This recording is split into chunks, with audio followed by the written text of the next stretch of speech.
آباؤكم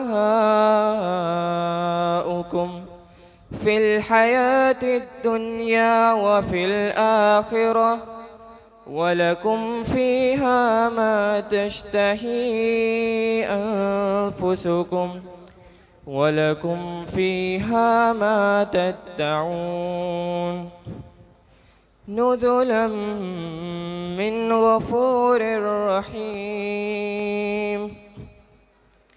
ومن أحسن قولا ممن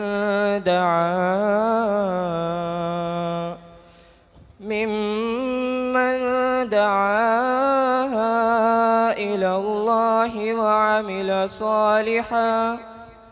وعمل صالحا وقال إنني من المسلمين. ولا تستوي الحسنة ولا السيئة ادفع بالتي هي أحسن فإذا الذي بينك وبينه عداوة كأنه ولي حميم. صدق الله العظيم.